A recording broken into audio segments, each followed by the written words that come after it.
Saúde e Atitude. Realização: Use Saúde, Hospital de Cubatão e Fundação São Francisco Xavier.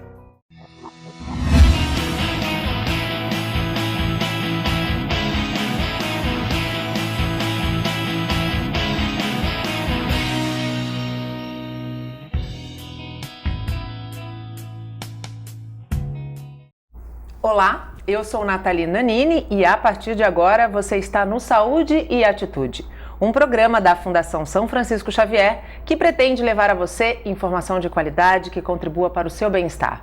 No programa de hoje a gente conversa com Adriana dos Santos Ribeiro Leite, ela é pediatra da Fundação São Francisco Xavier.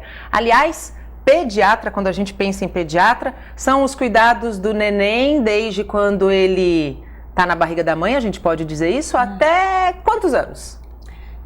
Teoricamente até 11 anos e 11 meses, mas tem uma especialidade da pediatria que é a ebiatria, que é até dos adolescentes, até 18 anos. Como deve ser receber um adolescente que ainda busca o pediatra?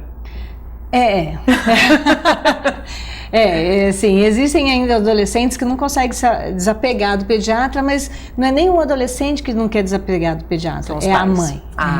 É aquela relação que é construída ao longo dos anos. Exatamente, aquela confiança, né, no médico que sempre atendeu o seu filho desde pequenininho e ela vê o filho como uma criança ainda, né? Então ela leva no pediatra e a gente está acostumado a atender mesmo. A gente consegue visualizar isso na criança, no adolescente, que ele consegue enxergar aquela criança que está virando um homem. Isso, a gente consegue atender direitinho essa parte também. E quando a criança ainda está na barriga da mãe, por que é importante conhecer um pediatra? Porque muitos recomendam que antes do bebê nascer, aquela família já tenha um pediatra da sua confiança. Por que disso, doutora? É importante, assim, no pré-natal, ter uma consulta com o pediatra, a gente saber como é que está sendo a alimentação dessa família, se essa criança foi desejada, né?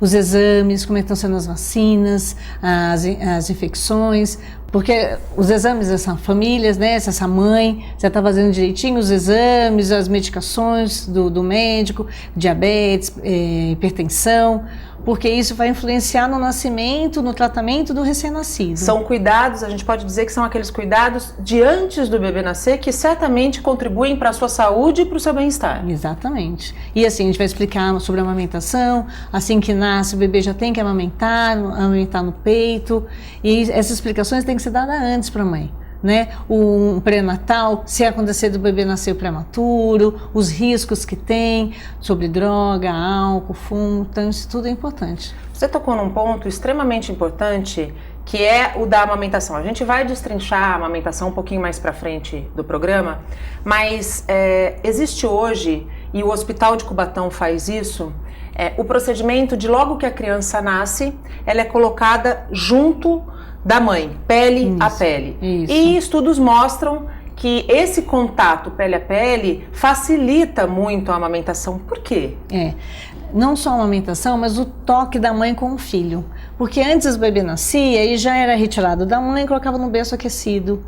Né? Tudo bem, isso é correto, tem o calor, o bebê aquece o bebê, mas o fato dele aquecer junto com a mãe, tem o calor da mãe, tem o toque, o cheiro, e aí dentro da primeira hora de vida ele já coloca para amamentar. Isso é importante, ajuda a contrair o útero no parto, né? Porque a amamentação faz essa contração e faz o bebê amamentar, não evita hipoglicemia do recém-nascido. E o colostro, que é a primeira coisa que sai quando antes do leite descer mesmo, o colostro ele é extremamente nutritivo. Exatamente, né? Os 2 primeiros dias é o colostro e ele é nutritivo, é calórico e alimenta bem o bebê. Não tem problema nenhum. Tem mãe que acha que não tem o leite, o fato de não ter o leite, isso atrapalha. Tem algumas. Isso também é um dos motivos da consulta do pré-natal. Para esclarecer essas dúvidas. Porque elas acham que aquele colostro não é o suficiente para o filho dela. Então elas entram num desespero que elas querem às vezes dar uma fórmula, porque o bebê não está mamando, porque o bebê está mamando muito. Mas o bebê acabou de nascer, então o bebê tem fome, o bebê quer mamar, quer o contato com ela. Então o colostro é muito enriquecido. E aquela sucção, aquele movimento correto do mamar é que estimula que o leite desça mesmo, né? Com certeza, E não é como uma bombinha ou dando uma chupeta ou uma mamadeira que vai fazer o bebê mamar direito na mãe. vai fazer até uma pega errada depois. Então é importante essa sucção no seio da mãe e para produzir esse leite. Nem sempre a amamentação é um processo fácil e indolor. Existe muito aquela campanha de que a maternidade é cor-de-rosa, né? É fácil, e a gente sabe, especialmente para aquelas mães de primeira viagem, que a maternidade, ela é um sacrifício que será para a vida inteira, mas quando chega uma criança, tudo é novo, né? A criança não fala, a criança chora, muitas vezes aquela mãe e aquele pai não entendem o porquê desse choro, então a gente precisa realmente compreender que é importante, mas precisa de apoio, precisa de suporte. Isso é muito importante, porque assim, a família inteira tem que apoiar aquela mãe. A amamentação não é fácil. Em nenhum momento tem que ser falado para a mãe, isso é fácil, isso é tranquilo. Não. Nosso hospital, o nosso forte ali da pediatria é a maternidade e o aleitamento materno. Então a equipe está toda treinada para isso, justamente para apoiar essa mãe nessa hora. Amamentar não é fácil, mas também não dá para ficar fazendo neura em cima dela. Então, a gente tem que dar um tempo para ela, a família tem que apoiar, o marido tem que estar junto. Ambiente tranquilo. Exatamente. E aí, preparar aquela mama, colocar para mamar, dói. É uma coisa nova para ela, porque é uma sucção, literalmente está sugando ela. Sim. E de hora em hora, de 2 em 2 horas. O bebê não tem hora, não é cronômetro. Tem que mamar 20 minutos. Isso é uma bobagem. É uma bobagem, não é. Cada um tem o seu tempo e é livre demanda. Então o bebê pode mamar a cada 3 horas, a cada 1 hora. E cada um no seu tempo. E ele tem que mamar, se sentir satisfeito, tem que esvaziar a mama. E ele tem que ganhar peso. Isso é a amamentação correta. Aquela gravidez que é muito tumultuada, a mãe muito estressada, ou sofre algum tipo de impacto emocional, isso pode afetar a sua produção de leite ou não? Afeta. Afeta porque a gente tem que acalmar essa mãe. Então ela está muito estressada, está muito ansiosa. Quando ela consegue se ver num ambiente mais tranquilo, apoiada e se hidratando bastante, ela consegue uma produção de leite maior. Entendeu? Vamos falar dos primeiros cuidados logo que o bebê nasce, seja de cesárea, seja de parto normal. Quais são os principais cuidados que acontecem dentro daquele centro cirúrgico e o que é o famoso Apgar do bebê? Assim que o bebê nasce, o bebê vai para a mãe, né? A gente coloca num top para fazer o pele a pele, o chamado pele a pele. Os ginecologistas, os obstetras ou a enfermeira obstetriz, eles fazem o procedimento que tem que ser feito, um cordão umbilical, cesárea, o que seja o parto. O bebê fica com a mãe fica 1 hora naquele top e ali nessa 1 hora a gente já posiciona para amamentar, porque já está ali quentinho, já está posicionado, a gente consegue. No primeiro minuto de vida, a gente dá uma nota para ele. Primeiro minuto de vida, com 5 minutos de vida e com 10 minutos de vida. O Apgar é assim, se está chorando forte, chorando fraco, batimento cardíaco, a cor da pele, se ele está coradinho ou cianótico, frequência respiratória, ativo ou não. Então são 5 notas. E isso mostra muito a evolução do parto, a evolução assim que a criança nasce, como é que se ele nasceu, por exemplo, nasceu o seu bebê, aí você vai chegar para mim num postinho ou num consultório. Como é que nasceu o seu bebê? Nasceu super bem. Aí eu pego a carteirinha. Sim. Tá lá marcado um Apgar baixo, 3, por exemplo, porque a nota é de 0 a 10. Ok. E tá um Apgar baixo nos primeiros minutos de vida. Então eu sei que aquele bebê não nasceu bem. Então eu tenho que observar a evolução neurológica dele. A evolução dessa criança. Se ele teve alguma sequela, se ele está evoluindo bem, como é que é a parte respiratória. Aí eu começo o questionamento. Não ficou no oxigênio, não precisou de UTI. Se ficou internado, se não nasceu prematuro. Isso. Então é importante essa nota. Parto prematuro, falando em parto. Eu não sei se isso é mito ou se é verdade. É melhor o bebê nascer de 7 meses do que de 8? Ou isso é um mito? É uma bobagem? É uma bobagem. Na realidade, depois de tanto tempo que eu faço medicina, eu me perco o que é 7 meses e 8 meses. Eu só me baseio em semanas. Por que 36 disso? Semanas, porque a mãe sempre fala, quem está esperando um bebê sempre fala pro para os colegas, para a família, eu estou de 3 meses, eu estou de 4 meses, e não leva muitas vezes em consideração essa contagem de semanas.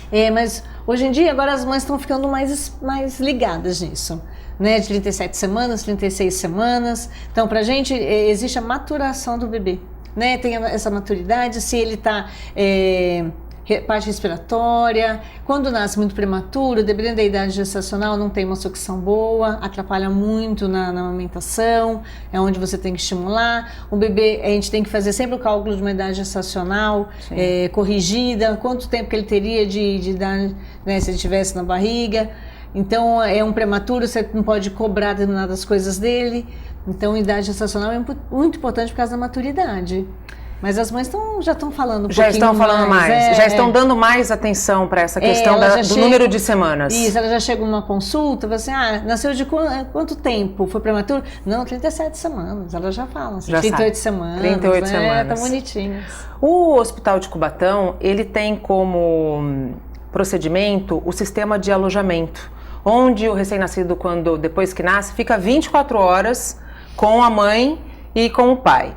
Por que isso é importante? Tem que saber ter os cuidados com a criança, né? O pai tem que participar, a família tem que participar. Às vezes o acompanhante da mãe não é o pai, que às vezes ele não consegue ficar. É uma mãe, é a avó do bebê ou a irmã da mãe. E aí tem que envolver a família, o bebê tem que estar com a mãe às 24 horas. A mãe tem que saber dar o banho, a mãe tem que saber trocar o bebê, fazer a higiene do coto umbilical, amamentar, perceber quando o bebê está precisando mamar, quando está com dor, está respirando bem, não está respirando, está ativo, está hipoativo. Então a mãe tem que ter esse olhar crítico. Como a enfermagem sempre entra para fazer os controles, então faz com que a mãe fique mais atenta, né, com o recém-nascido. Até porque no hospital eles não ficam hoje mais do que 2 dias, né? Mãe e bebê, quando nascem em perfeitas condições, vão para casa em até 48 horas, né? Agora é padrão, para tanto parto normal como parto cesárea, 48 horas de alojamento. O tipo de parto interfere na amamentação? Não. Se você fizer parto normal, se você fizer uma cesárea, não significa que você vai ter mais leite porque você faz parto normal? Não. Ou porque menos leite porque você teve um bebê com cesárea? Não influencia. A gente vê partos cesáreos, porque assim, tem muita diferenciação entre parto normal, parto cesárea. Sim. Você vê partos cesáreas que a mãe amamenta super bem, tem uma evolução excelente, e tem partos normais que a mãe tem mais dificuldade. Isso não depende do parto, não, do tipo de parto. Nós falamos do Apgar. Também é feito quando o recém-nascido, logo que o recém-nascido nasce, o teste do pezinho. O que é o teste do pezinho e qual que é a importância desse teste? É uma triagem de algumas doenças, doenças congênitas, que vai levar para a vida inteira. Ela tem que ser feito esse diagnóstico porque tem um tratamento para evitar de algumas doenças como retardamento mental, umas anemias crônicas e graves.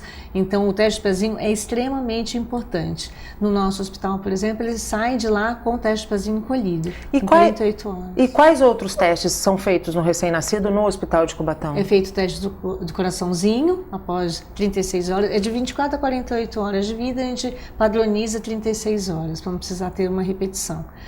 Para ver algumas doenças cardíacas do bebezinho, teste do olhinho, para ver justamente a visão, algumas alterações, teste da linguinha, para a gente ver posicionamento de língua, se vai sugar bem, fala, e teste da orelhinha para ver a audição. Todos esses testes são fundamentais para que essa criança cresça de uma maneira saudável. Isso. Quanto mais cedo, se houver algum problema diagnosticado, mais fácil será o tratamento. Exatamente, são justamente esses 5 itens que é muito importante. E ele sai de lá com os 5 itens.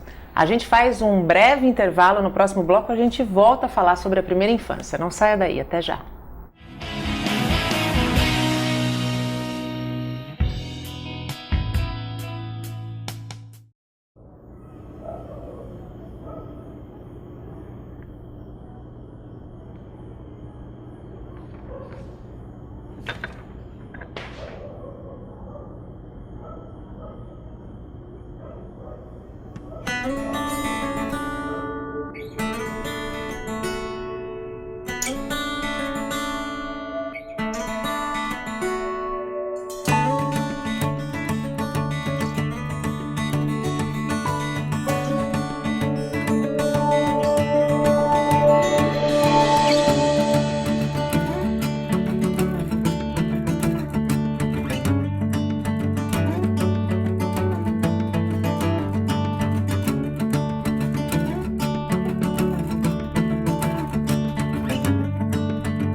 Usiminas e Fundação São Francisco Xavier.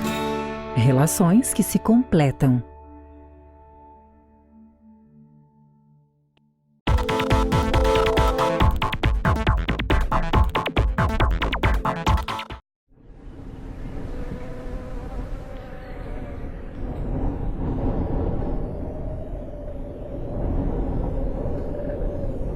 A gente tinha ido para Piracicaba, daí no meio do caminho a gente tinha um carro todo estraçalhado ali, daí a gente parou o carro um pouco mais à frente e foi socorrer.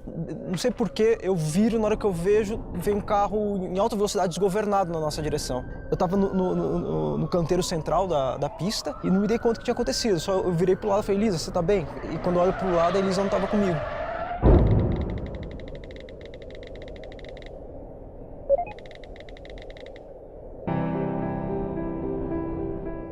Eu estava grávida de 8 meses e aí o trânsito estava meio parado, eu fiquei no telefone, trabalhando, mandando mensagem, recebendo mensagem. De repente o trânsito começou a andar e quando eu fui ver eu estava 80 por hora, sem perceber. E eu só percebi quando eu bati no carro da frente. Eu fui visitar uma amiga, aí eu fui, visitei e esqueci umas coisas na casa dela. Eu tive que fazer um retorno, meu telefone tocou e caiu embaixo do banco. Na hora de pegar o celular que tocou, uma cegonheira cheia de carro bateu no meu carro. E o meu carro destruiu.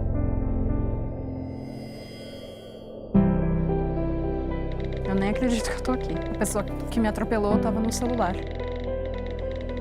Tive muita sorte. Eu podia ter perdido o neném, né? Eu ouvi as pessoas olhando e falavam pra mim, a menina tá viva.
Estamos de volta e você está no Saúde e Atitude. No programa de hoje estamos falando sobre a primeira infância com a Adriana dos Santos Ribeiro Leite. Ela é pediatra da Fundação São Francisco Xavier.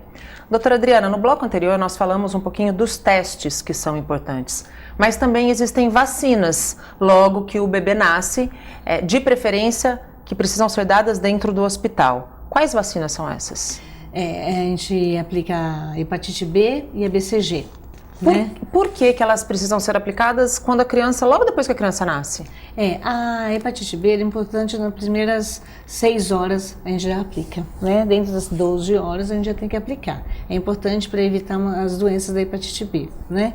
Sorologias. Agora a BCG antigamente era dada no 5º dia de vida até o 30º. Hoje o nosso hospital a gente já fornece, faz parte do calendário vacinal e nós já oferece isso ao paciente, mas não são todos os hospitais, os particulares, por exemplo, não tem. Não oferecem e os pais precisam pagar particular. Ou ir para o posto de saúde. Isso. Falando em vacina, especialmente no momento que o país está vivendo um movimento muito complicado de pessoas que usam as redes sociais para prestar um desserviço e estimulam os pais a não vacinarem suas crianças, vacina é extremamente importante. Extremamente importante. A vacina que surgir, é importante você vacinar seu filho. É indiscutível isso. Isso é uma pena das pessoas fazerem esse tipo de comentários, esse tipo de compactuação na rede social, porque o pessoal ouve, o pessoal participa disso, sabe? Uma mentira dita muitas vezes acaba virando uma verdade, né? Isso é uma pena. E a gente está vendo. É importante. E a gente está vendo doenças que estavam erradicadas voltarem no nosso país, Exatamente, né? Isso é uma prova viva disso. Então, vacina é importante. Surgiu vacina, vale a pena vacinar seu filho. Porque se acontecer do seu filho ter aquela doença ele não foi vacinado, e aí? Né? Você poderia ter sido evitado. É um ato de amor. É um ato de amor. Em vez de pagar uma festa. Exatamente, Né? exatamente. Paga uma vacina. O que é a famosa icterícia? Icterícia é uma coloração amarelada da pele do bebezinho quando ele nasce nas primeiras 24 horas, 48 horas, né, da bilirrubina. Depende muito do motivo, pode ser fisiológico, que é a maioria dos casos, Sim. ou do tipo sanguíneo da mãe O ou a mãe negativa. Mas é dentro da primeira semana de vida que acontece. Dependendo dos dias, ele pode ir aumentando. E a gente tem que reverter, porque se aumentar demais, pode ir para o cérebro, por exemplo. Pode colocar em risco aquele recém-nascido. Isso, e dá algumas doenças, como uma delas é a quenícteros. Como é que é feito o tratamento no hospital de um bebê que tenha esse problema? É um aparelhinho chamado fototerapia. Né? O tratamento é uma fototerapia, existe um equipamento que usa como uma luz azul de radiância solar, e ele fica algumas horas lá. Pode ficar 24 horas, 48 horas. Tem que reverter, tem que diminuir esse valor, essa quantidade de coloração amarela da pele dele. Os primeiros 7 dias é o perigoso. São fundamentais essa observação. São fundamentais, isso. O bebezinho que recebe alta, por exemplo, vai no postinho e quando vai o acompanhamento do pediatra do posto, ele já observa isso. Quando que o bebê deixa de ser recém-nascido? 28 dias de vida. Ai, já tudo tão pouquinho. Até 28 dias ele é considerado recém-nascido. De 29 dias em diante ele é um lactente. Ele é um lactante. E depois... até 2 anos. Até 2 anos. Você disse no começo do nosso programa, quando nós falamos de amamentação, da questão da livre demanda. Existe um período certo para você parar de amamentar? Não. A gente pede pelo menos um aleitamento materno exclusivo até os 6 meses. Claro que cada uma tem a sua história, tem as suas dificuldades na sua vida profissional, Sim. mas existe um esquema de você reservar o leite e você dar para o seu bebê. Sim. Isso cada pediatra orienta a família. E pode amamentar até quando quiser. Se o bebê quiser amamentar, quiser mamar até 4 anos, pode? Pode. Se a mãe tiver disponibilidade para isso, pode. O que é um hospital amigo da criança, título que tem, inclusive, o Hospital de Cubatão? Nós ganhamos. Esse hospital, ele tinha esse título um tempo atrás, ele ficou fechado, né, um ano e meio, Sim. um ano e meio, até a Fundação São Francisco entrar em cena. Sim. E nós conseguimos recentemente renovar esse título, com muita honra.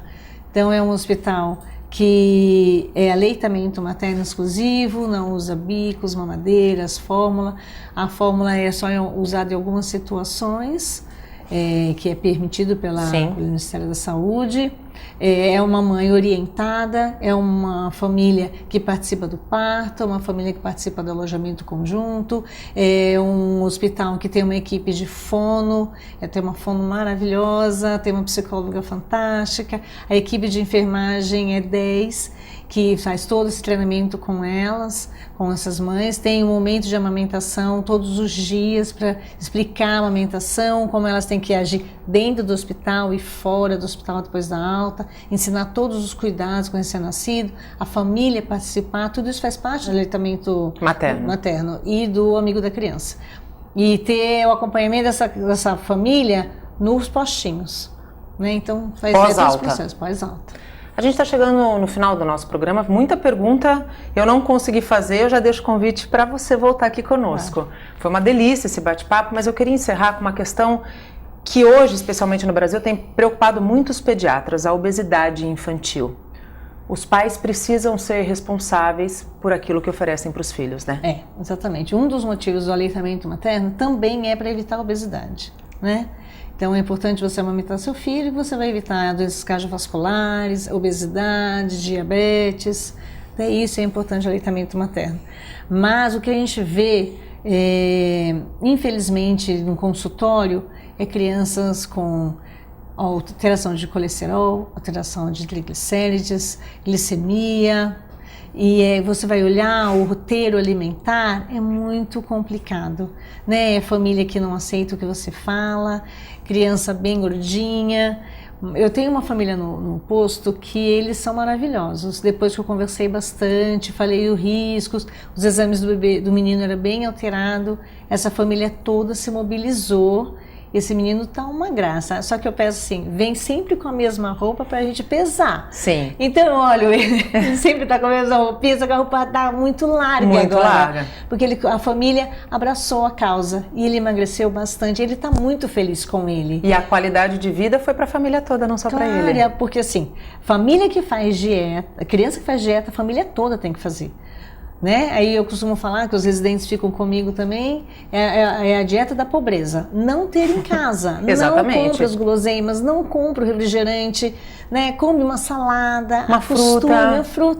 Tem a comidinha para você comer, a salada, um prato de salada, a sobremesa. Não precisa ficar bebendo sucos, refrigerantes, bebe água. Nada melhor do que um bom copo d'água, né, doutora? É, exatamente. Nada de besteiras, coisas de propaganda de televisão é besteira. É isso mesmo. Uma família uma vida mais simples, né? Uma vida mais simples é uma família certamente muito mais saudável e uma criança que cresce muito mais saudável. Doutora Adriana, muito obrigada pela tua participação aqui conosco. Seja sempre muito bem-vinda. Muito obrigada, é um prazer estar aqui. O Saúde e Atitude fica por aqui. A gente volta a se encontrar na próxima terça-feira. Tchau!